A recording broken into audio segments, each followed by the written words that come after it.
RTI International's Justice Practice Area presents Just Science. Welcome to Just Science, a podcast for justice professionals and anyone interested in learning more about forensic science, innovative technology, current research, and actionable strategies to improve the criminal justice system. In Episode 2 of our National Case Closed project, supporting best practices in investigation season, Just Science sat down with Fabio Sanchez, crime gun intelligence sergeant at the City of Miami Police Department, Yanezi Delgado, intelligence analyst at the Miami-Dade Police Department, and Kevin Armbruster, retired lieutenant with the Milwaukee Police Department, to discuss how their agencies utilize ballistics evidence and cross-agency collaboration to improve gun violence investigations in the greater Miami area. When a fatal or non-fatal shooting occurs, investigators can submit ballistics evidence to the National Integrated Ballistics Information Network, or NIBIN, which will generate potential associations with other firearm cases in the area. Law enforcement agencies in Miami, Florida, have developed best practices for utilizing NIBIN and other information sharing techniques to drastically reduce gun violence rates in one of the largest metropolitan areas in the United States. Listen along as Fabio, Yanezi, and Kevin describe their agency's methods for quickly and effectively entering data into NIBIN, using social media and other analyses to track patterns in case evidence, and the importance of information sharing and collaboration for preventing gun violence. This episode is funded by the U.S. Department of Justice Bureau of Justice Assistance. Some content in this podcast may be considered sensitive and may evoke emotional responses or may not be appropriate for younger audiences. Here are your hosts, Julia Brinton and Kevin Armbruster. Hello, and welcome to Just Science. I'm your host, Julia Brinton, with the National Case Closed Project, a program of the Bureau of Justice Assistance. Here to join me as co-host is retired Lieutenant Kevin Armbruster from the Milwaukee Police Department. Welcome, Kevin. Thank you for having me on here. It's going to be great. On today's episode, we will discuss applying a forensic intelligence approach that leverages forensic evidence and intelligence analysis to direct investigative resources and to help solve gun-related investigations. Here to guide us in this discussion is Sergeant Fabio Sanchez with the Miami Police Department and intelligence analyst Miss Yanezi Delgado with the Miami-Dade Police Department. Welcome, Sergeant and Miss Delgado. Thank you for talking with us today. I'm going to start with you, Kevin. Can you talk a little bit about your background and why you joined the National Case Closed project? Yes, I retired from the Milwaukee Police Department as a lieutenant after 30 years. My background primarily is investigations, drugs, gangs, guns. Then I worked in our homicide unit, did a little bit with sex crimes, and federal task force officer. As a supervisor of violent crime units and most of the federal task forces and our intelligence fusion center, it really helped and kind of rounded me with just violent crime and technology. And I was very influential in building our Milwaukee Crime Gun Intelligence Center, and it became a national model while I was there. Thanks, Kevin. Sergeant, can you talk a little bit about your current role in Miami? Hello, and thanks for having me in this podcast. My name is Fabio Sanchez. I'm a sergeant with the City of Miami Police Department. I've been here for 25 years. 17 years of it has been in investigation capacity. I've worked from burglary, economic crimes, homicide, to public corruption, internal affairs. This program with us, we started our Crime Gun Intelligence Detail in September of 2019. Basically, that's when we started our NIBIN program in-house in the city of Miami. And the way we did that is that we bought our own brass tacks machine so that we got the proper training from our partners at the Crime Lab here in Miami-Dade County. They trained us on how to triage evidence. They taught us how to identify, how many guns were in any group of casings so that we could upload it properly into the NIBIN database, that the National Integrated Ballistic Information database. They trained us so that we could do comprehensive collection and submission. So that means whether it's a contact shooting where somebody got shot or killed, or whether it's a shooting where nobody was there to witness or provide any testimony, we still collect all that evidence, we triage it, and we submit it to NIBIN, because we don't know when the ShotSpotter incident with no victims, no witnesses is going to lead us to get a lead to help us solve a homicide. We started small in September of 2019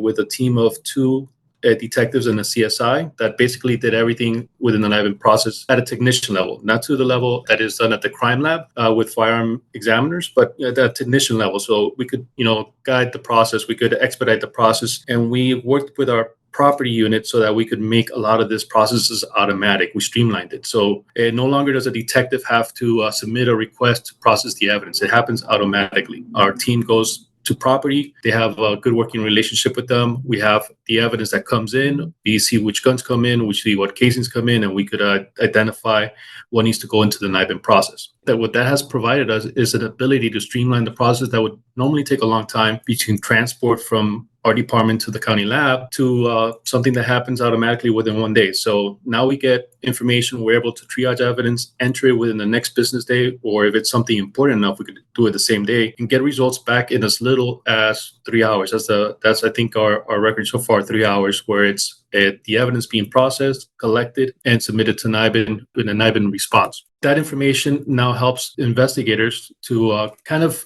consolidate investigations so that the moment we know that a homicide is connected to a ShotSpotter incident or a shooting, we start at that moment in time relaying that information with our partners within Miami. So our victims are sometimes the offenders in Miami-Dade or Miami Gardens, and their offenders are sometimes our victims. So we created a good network within the NIBIN shareholders here within Miami-Dade, and we share information on a rapid level. So as soon as a lead comes in, we're already sending out emails. He's like, we're sharing information. Here's our report. Here's your reports. And then we're starting to compare information to see what commonalities we have, what leads that we have that are actionable at that point in time, and what we can do about it. So overall, that process has helped out.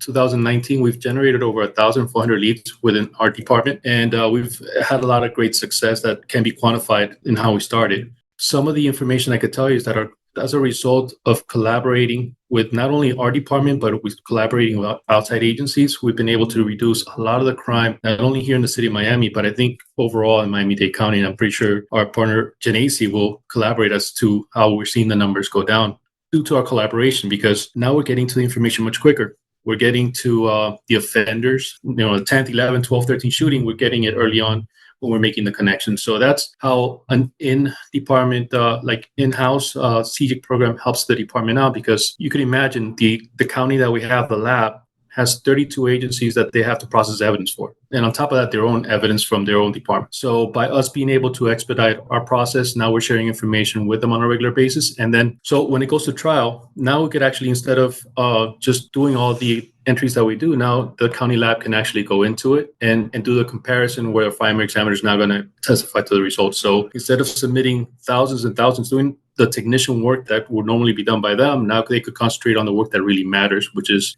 testifying in court to get our prosecution. So I started in 2019, which is the 2 detectives and the CSI. Now we've grown to over 12 detectives. This past June, we've actually not only done the NIBIN process, because we were very NIBIN support based on our unit. Now we're actually doing enforcement, where we're going to start using some of that intel that is not normally used by our investigators, and doing follow-up investigations to see if we could identify the straw purchasers, if we could identify NIBIN leads that cross jurisdictional boundaries, and just do further investigations to really track down the prolific trigger pullers in our area. Fabio, that's such a great story, and it's showing how it has evolved, because in reality, from 2019 to this year, you've basically worked on the front end process, the lab, the getting your processes straight, working with your CSI unit. How have things changed, or what efficiencies have your unit gained by doing things in-house? And then what is Miami Police Department lab? People look at, there's in-house labs, there's outside state crime labs. How does your lab, when you speak about labs, what does that mean? Well, I'll start by saying the county lab, which is the sheriff's office, they have their own crime lab within Miami-Dade County. They're the ones that would process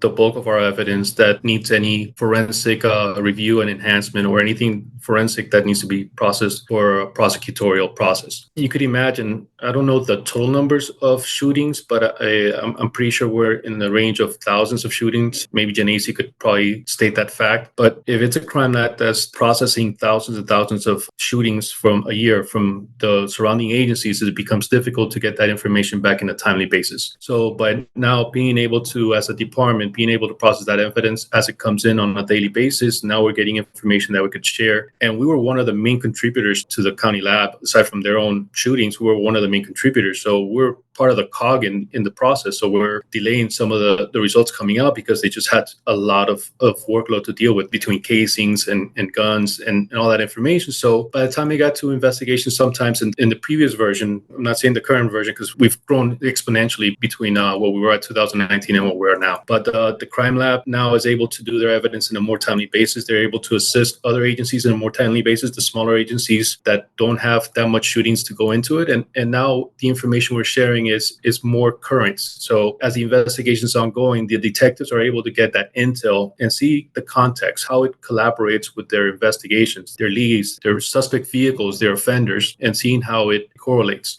And we get all notified at the same time. So for example, if in Miami-Dade County, somebody's picked up with a weapons violation, a felon in possession, and it gets entered into NIBIN, and we get the results back that is involved with a shooting or any contact shooting or any homicide, now we have a good viable lead that that person is somebody that we need to talk to. So having that information in a timely basis makes it actionable, and then we could share that information with our detectives. And the other benefit of having an in-house team in the police department is that sometimes this information can be a little bit complicated. I mean, I could tell you that when I was a homicide detective in 2012, it was hard for me to read the actual NIBIN leads and understand it. But now we have a dedicated team that could not only look at the actual lead, but could also see associations through the numerous databases that we have. So for example, ATF provides us with a database that we could see the whole axis. So if we have multiple guns involved in the shooting, we could see then the trajectories of those other guns. So we could see the trajectories of those other guns and see what they're involved in, if they've been recovered, so that we could get additional information that now we can then feed to detectives and saying, look, this person was picked up with this firearm was associated, this guy was also arrested with it, or this information, they have county has video and stuff that's going to help us correlate information. And when it comes to prosecution, our case might not be the strongest, but the county's case might be stronger. And when we start combining the evidence from both cases, either internal or external, now we have something that the state attorney's office can use to help prosecute and keep those people behind bars. No, I think that's very important, Alice, that you mentioned. I mean, you really laid out the foundation for anyone listening of what you need to change and how things change. And it's not a fast process, I should say. Changing culture and changing your policies on your police department don't change overnight. And it's nice to see that it'll be a lot of success in just growing for Miami Police Department in the future. So turning to you, Ms. Delgado, what does your day-to-day look like in Miami-Dade? Can you talk to how you use intelligence analysis to assist violent crime investigations, how you use NIBIN and what is it? Talk about ShotSpotter. You've got a lot of tools that you use when you do your work. Hi, everyone. Thank you for inviting me. I'm Janice Delgado. I'm assigned to the Forensic Services Division for Miami-Dade Police Department. I'm currently an intelligence analyst. And what I do, mostly when I was hired originally by the crime lab, was in 2019, around October, so around the same time frame that CJIC was put in place in the city of Miami. I was allocated to the lab to create pretty much crime gun events reports, similar to the ones that the CJIC centers have been pushing out. Besides that, to also encompass additional data sets that might be found at some of these crime scenes. What I mean by that is my day-to-day would look like I would come in and we review all the NIBIN links that were processed for those listening in. NIBIN links are links that are made at a microscopic level, pretty much between different evidence that are left at a crime scene, compared and basically pushed out, and a scientist or a reviewer is basically letting us know, be it Fabio who entered the evidence, myself as Miami-Dade Police Department, or any other agency participating, that casings collected from other crime scenes linked together pretty much,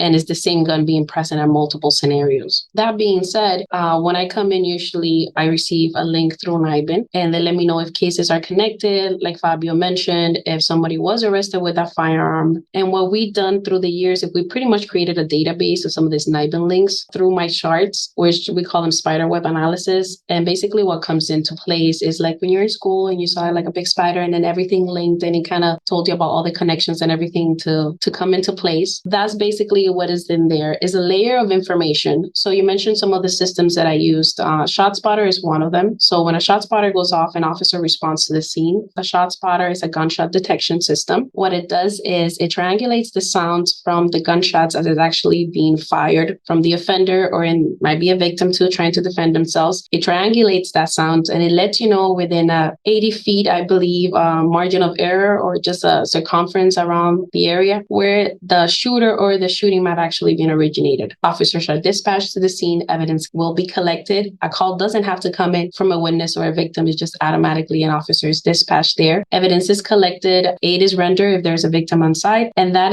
evidence is actually entered into NIBE. What I've basically realized through the years is sometimes you get a lot more information through ShotSpotter cases that you would if a victim was present. It allows us to see who is beefing with who, for lack of a better terminology, who's fighting with someone, whose turf they're infringing on. And it gives us an idea, if we just follow the forensic intel of the NIBE links, of what scenario is playing out. We also use as well CJIS, which is the Crime Justice Information System, basically to let us know if victims have been arrested, if subjects have been arrested, if witnesses might actually be lying, or if witnesses actually have also witnessed other crimes and maybe they were the target at the time, they're afraid to come forward. But what it allows us to do is look at their criminal history, the times that they actually had a run-in with the law, either because they've been arrested or maybe there's an alert in the system for something else. We review as well our records management system. We don't have a records management system, but I'm using the terminology because it's usually the most common one that people are familiar with. Is basically our incidents report, reports that officers pick up on the road. We look as well at field interview reports, that is just when an officer had an interaction with someone, not necessarily a crime had to have occurred, but it's just there were suspicious activities that an officer saw.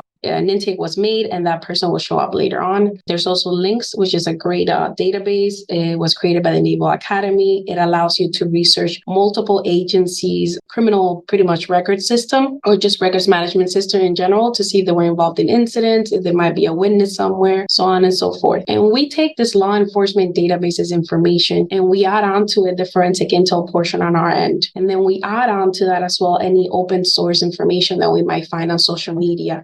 We once had a scenario, for instances, that we realized a gun was targeting people that had a past of narcotics violation, or basically they were dealing or selling a particular turf. And we noticed that the same guns that were targeting these victims that had what we call TR-52 pass, which is a narcotics pass, also targeted some juveniles that didn't have a pass per se before. But when we delve into the social media of some of those juveniles, we start seeing a pattern that they themselves were actually just starting up a business selling narcotics and using social media in order to do so. So their own friends were the ones that let officers know that the reason why they were targeted was because they were infringing on another gang's territory. And this is all information, like Fabio had mentioned before, that we come across, we try to exchange, we share it between the communities and the agencies as a whole, and try to see which is the best way to target some of these violent offenders. And I use target not so much as in we just focus on them, but see what is the best venue investigation in order to move forward with it. I hope that answered your question. I just wanted to ask one follow-up on some of your use of your gunshot detection system, because I know you guys have looked in, especially with trends through the United States now with the use of full auto gunfire. Do you look at gunshot detection systems or do anything special with full auto gunfire? We do. Besides the fact that ShotSpotter has a function now that lets you know if a gun has pretty much gone full auto just based on the sounds. When anything comes into the labs as well, it is flagged if it had a switch. For this case, now we're seeing as well here in Miami, which didn't happen before, is people have been changing the slides a lot. So sometimes we'll execute search warrants and we'll see the multiple slides, even though there's just technically one firearm part altogether. And they'll keep changing the slides to kind of throw off the examiner sometimes when they exchange fire, just because the slide creates different, I know I'm using this terminology wrong because I'm not a scientist, just full disclosure. The gritches in the back where it makes the indentation that we put into NIBE so they can compare it to like the bridge, and it creates a difference. And we actually had a scenario where a gun was recovered in a search warrant. We test fired it, and I'm deviating a little bit from the switch and rapid fire, but they recovered the firearm from a crime scene. We test fired it, linked to a homicide, but there were multiple slides actually located at another location. When we tried the slide from the other location, actually it linked back to the homicide, but to other casings there as well. So it wasn't so much we recovered the full firearm, but just the slides of it itself. So sometimes they'll do that just to throw off the investigator. But right now, what I'm working on when it comes to those high power rifle mechanism is I'm trying to create kind of like a center database utilizing Power BI where I can analyze all those incidents that have occurred. For example, a type of rifle, a type of caliber that was recovered in a particular scenarios encompassing ShotSpotter data, NIBIN results, as well as E-Trace results from these scenarios, and trying to kind of map out where the weapons are coming from, what particular groups might be more likely to use the high profile weapons, and if so, where are they getting them from? Who is their supplier here in Miami? And what I'm doing that is I'm getting with ATF and they're providing me the E-Trace data for the last 2 years. We're going to do 3 years in total of all the firearms recovered by our guys pretty much. And I'm going to try to map that out in an interface where all these databases combine together to kind of help us almost be like an alert system and like, hey, you should look here, or there's a pattern here just by looking at it, by creating this particular formula in which it kind of lets us know what certain things have picked up or not. And that's pretty much what we're doing with a lot of the data from ShotSpotter. We're trying to take advantage of it, definitely. That's awesome. And you mentioned a couple things, and this is what I really, really love. And I feel like you're one of these best practices in the United States is the fact, I mean, you did mention ATF too, that you collaborate with them also, but you host and you have area meetings that you communicate with other analysts, not only just in your, general city, in your regional area, it's multiple counties. I think it's just so important that you guys communicate like that. Could you explain a little bit more on how that works? Sure. As intelligence analysts, it's almost like we have a direct link to each other. We know pretty much the thought process or most of the analytical component that comes into our job description. And we actually host quarterly meetings, and we actually have a group as well encompassing most of the analysts like through the county. That includes Homestead jurisdiction, Florida City, City of Miami, obviously. But sometimes we actually collaborate directly with the CJIC centers just because they're open pretty much all the time, depending on when the incidents occurred, all the way up into Broward, BSO, Fort Lauderdale, Miramar, Pembroke Pines. The idea is that as civilians, we actually don't transfer as much and move as much as an officer would, for lack of a term. We're actually fixated sometimes in a lot of our positions, just because when it comes to payment, it's usually the same depending on the unit you are. So a lot of analysts actually stay in the unit they've been assigned to for a long time. And if they were to move to another unit, they're still doing a lot of the same job descriptions and they can still assist us. And we're still working for the same function, which is to deter crime. Sometimes officers might be dispatched to different areas, different shifts schedules. It might just be harder to communicate with them all together. And also they have other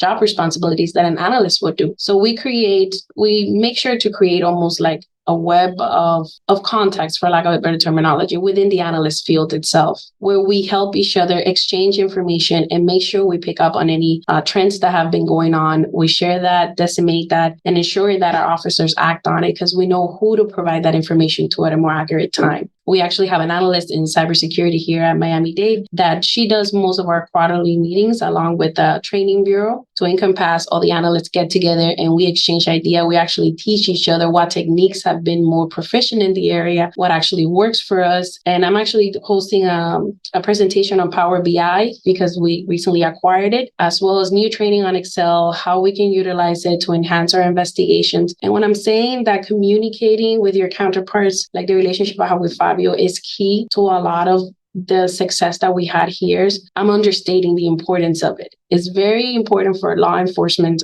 to get into the habit of sharing intel and making sure the intel is getting to the right personnel, because you may have amazing intel, but I can't go and arrest anybody, Kevin. So he needs to go to the correct person, to the correct investigator. And we don't want to just broadcast it to the world because there might be information that might actually impede an investigation. So we need to know who that person is. And I think analysts kind of feels that void and allows us to encompass and go around that scenario that we have.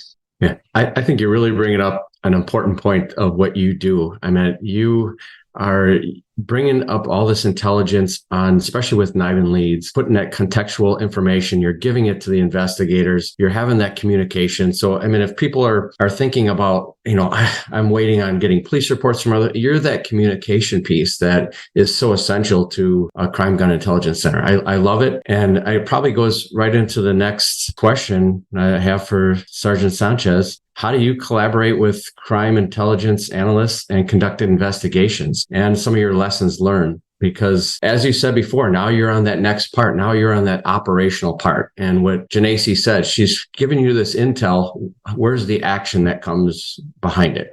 How does that work? Well, that's the most important part. And I could tell you that when we started many years ago before this process, like we were basically siloed out. So a homicide investigation that would happen here would stay in-house for the most part. And sometimes it happened in other departments, just because people thought that information was very crucial to not push that information out. But as NIBIN has been introduced and the way we use it here in Miami-Dade, the way we're pushing the information out to the affected detectives, the ones that know the intelligence, because there's so much reading the reports that we can do. We're not out there knocking on doors, talking to people, and we don't know, the intel that's on the ground. So by making those connections now, we're able to consolidate investigations, whether it's with the city of Miami or with the Miami-Dade County. And by sharing that information on a regular basis, we're able to make the connections that lead us to identifying who the offender is and seeing what they're affected in. And now collaborating not only internal but externally, seeing if they have any phone numbers or phones that were connected to it. So that now we could add an additional enhancement of their locations, their cell site, their whereabouts at the time of the crime, before and after. So as we get now the information that's basically intel based, because now it's good and it's bad. So if it's a no lead, our detectives get very disappointed real quick. It's like, oh, there's no lead. But the good thing about knowing that there's no lead at that point in time is that you don't have to concentrate on that aspect of your investigation anymore. You could concentrate on other aspects that help you move the case forward. But there's been plenty of times, for example, we had a recent case where we had a county homicide and a city shooting that happened the same day. The detectives were in a hospital, and it was the same caliber cases that were involved in both shootings. And then the lead came in, and they kind of, at that point in time, that the cases were connected. And then when they started comparing notes, they saw that the clothing that we had on our crime scene kind of matched what was in a search warrant. So now we're joining investigations together and presenting them to the state attorney's office, where now we could, whatever makes our case stronger, we could now focus on that information on that case and building that case up, and then taking the time to do follow-up investigative techniques on the other case to make it, round it up and make it stronger as well, so that now we could prosecute both cases together. And what we call it here is a Williams rule. I'm pretty sure there's rules, throughout the nation that we could do that. So, but collaborating, you're actually affecting the crime that's happening in your neighborhood, because, like I said before, what NIBIN has taught us more than anything else is that, the victims and offenders do not just stay in the general areas. So by now collaborating with those agencies, now we're able to put more leads together and connect the dots, like you see on my background over here. So we're connecting the dots to the shootings and then getting that intel on the ground truth for the most part from the detectives, and then collaborating in that manner. So as I say, with our detectives now, not only collaborating and understanding the intel and being data driven now, for example, if we have a case where we know who the offender is, but we don't have enough probable cause to go forward with the arrest, now we could start doing some proactive measures. We could start doing seeing if who bought the guns, start concentrating on that angle of it, which normally investigating the pedigree of the gun is not something that's really investigated that often by agencies, because they're just concentrating on what that gun did. So by identifying who purchased the gun, now you can start getting that information. Okay, did you have the gun? If you didn't have the gun, then did you sell it to, or was it stolen? And you can start, narrowing down the time frame to who possibly possessed the gun and getting that information, to help you solve the case. Or we do a surveillance. We know that, that individual or suspect is riding armed, and we try to get him with a firearm, hoping that it's the one that was used in the previous crime, or adding additional charges on that individual. That would then lead us to see if we could do a proffer session or get additional information as to what he's been doing in our area that's been targeting victims. So there's a lot of intel that guides what we do. The beautiful part about it is that you're really concentrating on the segment of the community that's doing the most shooting. So it's not like you're drawing a blanket over everybody saying, okay, there's a black car, we're going to stop every single black car. Now it's like, okay, we know these individuals, we're hyper focused on the information. Now we have identified the individual, and now we're going to concentrate on that information. So it's a way to let the intel guide your investigations and be laser focused on identifying the ones that have the most shootings in your agency. And by doing that, by putting the right number of people in jail, you tend to see that the numbers of crime goes downwards. And that's some of the experience that we have here, that in Miami-Dade County, that a lot of our crime trends or shootings are really going in the opposite direction, or going downwards, because we collaborate on a regular basis. Now, we're not naive to think that it's stopping. I'm pretty sure it's being diverted to our partners in Homestead and our partners in Broward. So they're starting to see what the effects of displacement of the crime that's happening here. But now the good thing is that we have a good tool set, a good platform, a good foundation that we could share that information and spread it across.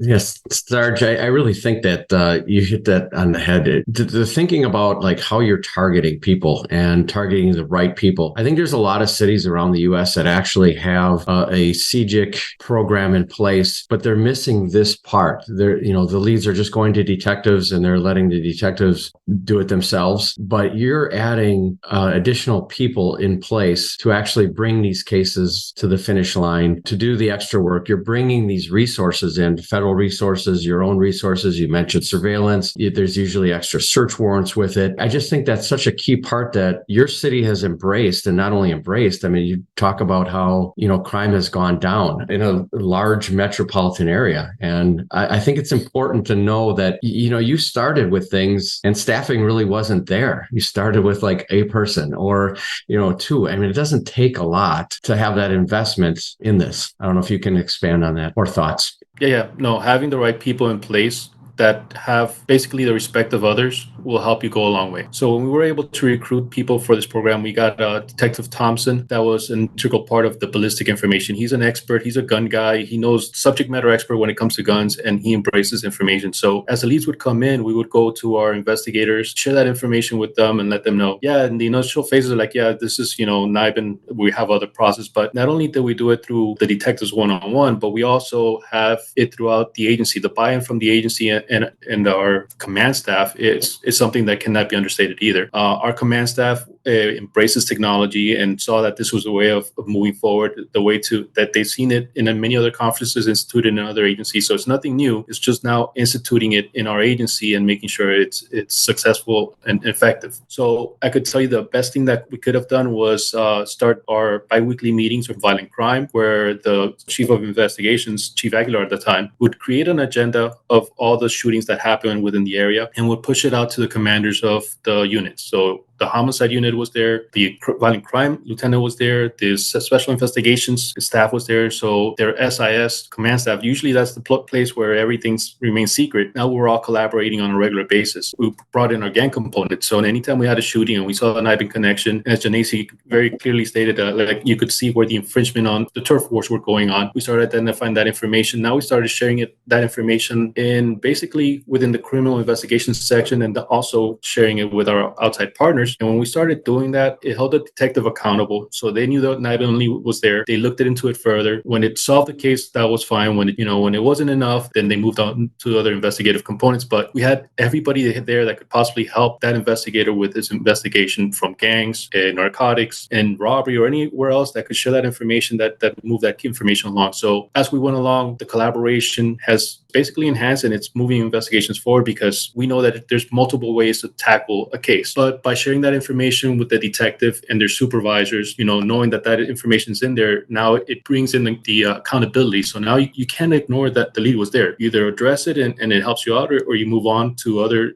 things that are going to help you out with the case. And that's what we're seeing here. And then sometimes when we have a lead, for example, that links to stuff back in 2017, we could clearly tell them, like, look, you may not want to look into that lead that much, because between 2017 and 2023, that gun could have exchanged many times. So that's where CJ comes in and says, look, this is a lead, but it's not going to help you out. Or, hey, this lead is really good. It's been connected to other guns. There's a sequence of fire where it's been shooting on, 3 times this past 3 months or something like that. Something that we think is incredibly important, so that now we could enhance it with cell sites. We could enhance it with gangs. We could enhance it with connections. And that's how we're making that information viable and productive and successful in this area. And then our partners at ATF, our partners are Miami-Dade County, just the fact that we're sharing information on a daily basis. So it's not just the meetings that we have with them, but we also have a daily call that is administered by the sheriff by Miami-Dade County. And that's information there that we're sharing as to what happened in the last 24 hours. That collaboration there is crucial, sharing that information with not only internal detectives, but exterior detectives that could help out with the case. Thank you for sharing all that. That's super important.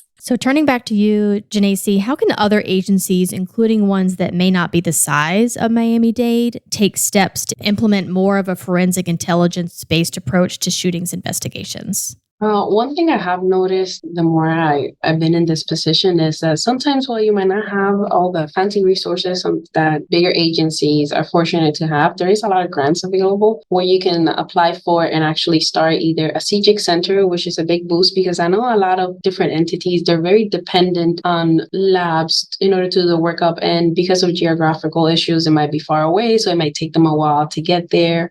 For example, I once someone spoke to me from Canada and they asked me, how can I duplicate what you do here over there? I was like, well, do you have a robust like NIBIN center over there? I believe it's called CYBIN. And she tells me it takes them around a year to add their information from when the crime happens actually to enter into CYBIN. And my first thing was like, that's too long. Here, we usually, like Sanchez said, sometimes he can get his result within 3 hours from when the crime happened, get it into NIBIN. Sometimes for us, we get it within 24 hours or less. Like we'll get a result, we'll get a hit, everything will just keep moving like a well-oiled machine. The only thing that I would ask them was to speak to their lab directors, to speak to the people in charge of processing the forensic evidence and see how they can expedite some of these incidents. Just because it's not a priority case does not mean that there's not intel there that will be beneficial for them in the future. Like Sanchez was saying, it's true. Maybe a homicide from 2017 that a gun was recovered from 2023 might not be useful. But if we were to look at the entire history, the totality of the circumstances of how that gun was recovered, we might be able to find more viable information. Those cases that it linked to, was any DNA recovered from the homicide? Is anybody present there that at one point may have had some type of connection with that firearm? The known associates of some of those victims, the known associates of some of those offenders, or the person that actually was recovered with the firearm. Can any of that be tied to the homicide itself? If I were to show my entire results of my findings to the lead investigator for the homicide, is it most likely that he'll be like, oh my God, that's the guy I was looking for? That has happened a lot of times. He's like, oh, how did you know that he was related to it? And I was like, I didn't personally know he was related because it's not written anywhere, but he is a very close friend of the person that the firearm was found under, or the person that claimed they stole the firearm. You know, it just puts him in the area and just kind of confirms the officer's findings. And once again, like I said, not everybody has the resources, but don't give up on forensic intelligence just because right now some of the labs it's taking a little bit too long in order to do it. Keep trying. The intelligence there is like the hidden gem that you were looking for. Is information that's very valuable. Nobody will come up to you and say, no, I didn't say that, because science is not a witness that contradicts itself. It will tell you, yes, that linked. And it will always be so. So it's valuable information backed by scientific facts, not by an opinion. That carries a lot of weight in law. And if it's a homicide or any type of case, any type of intelligence or information or intel that you have available will be exceptionally valuable. So I say to them, if right now you can't duplicate what Sanchez is doing or what we're doing at the moment, start having the conversations that matter. I know that before Chief Stephanie Stoila was able to bring me on board, she actually had to reach out a couple of times and tell them there is a need for an intelligence analyst to view the forensic intel or the forensic information we're producing here. And once they saw what was available, pretty much it was like they turned on the fire hose. That's what Chief Stoila likes to say a lot. And it's just the information there was in abundance and it wasn't anything I was making up. So officers always thought that I was like, how did you know this? Like, where did you find it? And I was like, the forensic results told me so. This is my findings just looking at the forensic result and reading the reports that you guys write. This is the information. This is the story that the evidence was able to yield for you. And that will be the best advice that I can. Work with what you have. Also, if you're a new intelligence analyst and you just want some information, there are great YouTube videos available. There are great trainings that are free. And always reach out to your counterparts all through the county or close by, and they'll be more than happy to help. Thank you for that. I think you touched on this, and a theme that I'm hearing throughout this discussion is really about these building relationships, both internal and external. And you did touch on this a little bit, but for people who, newly hired crime analysts or intelligence analysts, or maybe new to an agency earlier in their career, we've heard that sometimes there's this big disconnect. They don't quite know how to talk to cops, and the cops don't know what service they're really going to be able to provide for them. So what advice do you have for those sorts of folks who are new to this career or new to an agency to form those deep connections that you need for this to be a successful partnership? it's like any relationships, be it family, be it friends, be it romantic relationship, it takes work. When I first joined, I would say hi to officers. Sometimes I would demote them because I didn't know their rank. So one time I saw a lieutenant and I was like, "Hi, Sergeant." He's like, "Thank you for the demotion." That day I learned everybody's uniform insignia and I made sure I never messed up again. He didn't say it in a mean way, but it's just that I realized right off the bat my lack of knowledge in the concept of it. Sometimes I'll talk to officers and I'll be like, "Well, if I just like filter it really quick through I2 and Power BI, I'll be able to tell you the probabilities of this happening." Their eyes just glaze over and they're like, what are you talking about right now? And I realized that it's just the way of the beast, pretty much. Like I was taught to think in an analytical component because most of my databases work like that. And sometimes when I'm talking in my own head, it all makes sense. But imagine if an officer were to take you out on the road and he will start throwing signals at you and he will start throwing you the Florida statues all of a sudden. And you're not particularly known in the field. All of a sudden, you feel like you have no clue what's going on. So it's about finding that common ground and relating to them and vice versa. And analysts and officers taking the time to relate to analysts as well and being like, "Oh, that makes sense. This is what she means when she said she was going to roll the commonality." And I was like, "Yeah, I'm just going to see if you guys have been arrested multiple times. Where in the area he's most likely to be arrested in. Use terminology that is familiar with them." And I'm like, I'm going to check to see how many times he's been arrested in a particular grid. I'm going to just look at mugshots. I'm going to look who he hangs out with. I'm going to see if any of your officers at one point did a field interview report on him and see how we can coordinate all that information for you. What is it that you're trying to find out and how can I assist you to do it? Analysts have always been a support to officers, and officers have a lot of information that because they don't write it down anywhere does not mean that it's not valuable. So it's just a matter of, as an analyst, sitting down and having a conversation and creating those relationships with officers. Just like everything, there will be people that will be easy to deal with, other might be a little bit more difficult, but sometimes you just ride the wave. I noticed, and I said this before, is like when I first joined, I would speak to officers. I didn't understand exactly what I meant. And then one day I had a presentation, I just showed them my product. And I started talking to them like I talked usually when I was assigned to the station or was assigned to an RTCC, just in code, signal code, anything that they can relate to. They're like, "Oh yeah, he's a 52. Yeah, he always hangs out there." And he started recognizing them by nicknames and pictures and images because sometimes they don't have like the DOB and all the data sets that I have available. And like I said, it's just a matter of creating a connection. And just remember, at the end of the day, we're all humans. We're all here for a greater purpose, which is to help our communities. And that usually works out for everybody. You bring up such a good point about creating that relationship with the investigators themselves, knowing what you want. So you're getting them the proper information. You're not doing any extra work on products they don't want. And the investigators are getting exactly what they want. And just, amazing what you guys are both doing. Janacy and Fabio, looking ahead to, I guess, the next 5 or 10 years, stuff that Miami-Dade Police Department and Miami PD are doing right now, and doing right now is specifically to prevent fatal and non-fatal gun violence. What could you tell about your successes that other people in this nation should be following? I could tell you that partnerships are the most important part of it. You have to have partnerships within your local prosecutor's office and within the agencies, the ATF, the federal agency, the FBI. It all has to be a collaboration because we all have partnership. We all have a stake in reducing crime and we all have parts that we could contribute to that. So the success we've had here is by having an actual in-house expedited NIBIN process that now we show that gives actionable intelligence on a regular basis that helps investigations. That's something that it might be a big initial investment. If you look at it, the machine itself, I think when we started was at $500,000 for the brass tracks machine, along with the dedicated training. But once you have that dedicated group of people that do that process in an expedited manner, work with our partners in law enforcement, in property and evidence, and prosecutor's office, we're streamlining the process and combining a lot of information. So I could tell you that this is a model that could be, you had it in Milwaukee. So we learn a lot from other agencies as to what was done in other agencies, what can be done in your agency, and start tackling a little bit at a time. So if you can do the NIBIN, at least understand the NIBIN process and the technology nowadays. Now the investments we have within forensics, DNA advancements that we have, I could see that as long as we have this younger group of law enforcement individuals, whether it's an analyst or a detective or a forensic analyst, we're going to all join together with technology and advance it as much as we can so that it could collaborate the investigative process, it could expedite it, and it could guide us so that we're data-driven. Not only data-driven from word on the street, but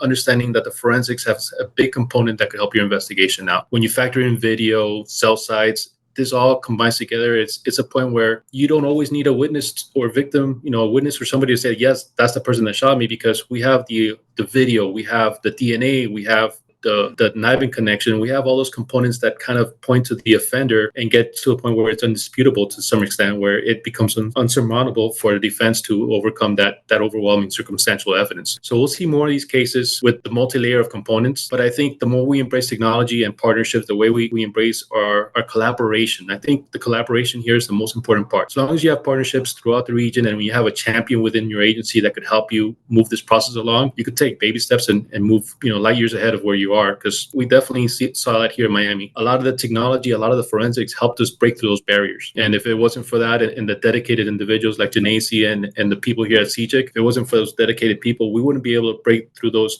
barriers, because we wouldn't have success stories to provide. As long as we continue to embrace and evolve the forensic processes that we have through DNA and ballistic analysis, I think we're going to continue to bring down that crime.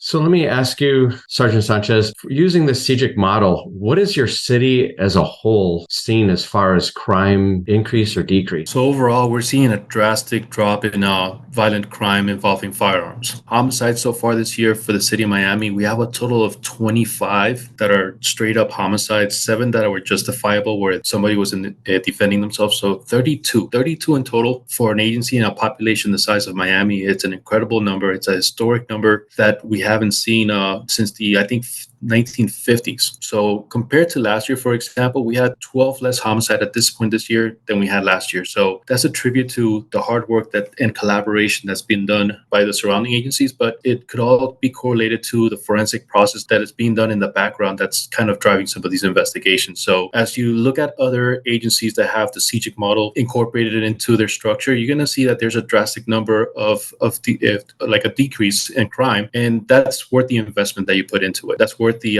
investment, not just in money, but in personnel to help you fight crime and reduce crime. That's amazing. Yeah, Kevin, and I'm seeing kind of like the same pattern as well. Our homicide rate is a little bit lower than it was last year, but our shootings definitely have gone down almost like 100 case difference between 2021 to 2022 and forward. So our shooting events have diminished as well on our end.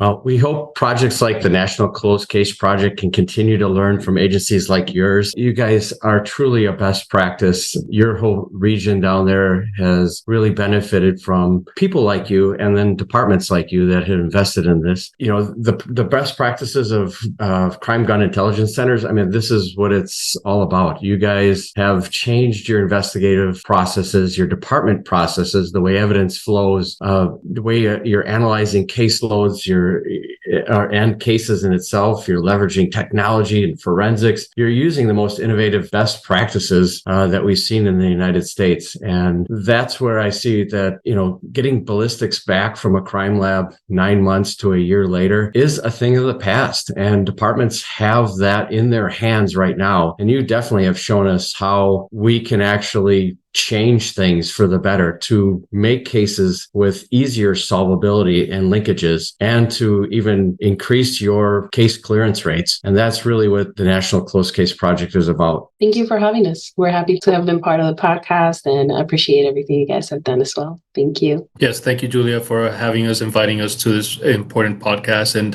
we look forward to collaborating with the next department that's up on the block to learn from them as well, because it's always going to be learning and evolving. And I appreciate your National Case Closed efforts in that aspect. Thank you, Fabio and Janacy, for discussing this important work. I think that's one thing that the National Case Closed Project is really trying to do is not only provide resources to other agencies, but learn from agencies and models like yours on the ground that we can implement into, national recommendations. If you enjoyed today's episode, be sure to like and follow Just Science on your platform of choice. For more information on today's topic and resources in the forensics field, visit nationalcaseclosed.org. I'm Julia Brenton. I'm Kevin R. Brewster. And this has been another episode of Just Science. Next week, Just Science sits down with Rob Lang and Lamar Fayal to discuss the importance of collaboration among law enforcement and prosecutors and the critical role each plays in improving clearance rates for both fatal and non-fatal shootings. This project is supported by grant number 15PBJA-21-GK-04008-JAGP, awarded by the Bureau of Justice Assistance. The Bureau of Justice Assistance is a component of the U.S. Department of Justice's Office of Justice Programs, which also includes the Bureau of Justice Statistics, the National Institute of Justice, the Office of Juvenile Justice and Delinquency Prevention, the Office for Victims of Crime, and the Office of Sex Offender Sentencing, Monitoring, Apprehending, Registering, and Tracking. Points of views or opinions in this document are those of the author and do not necessarily represent the official position or policies of the U.S. Department of Justice.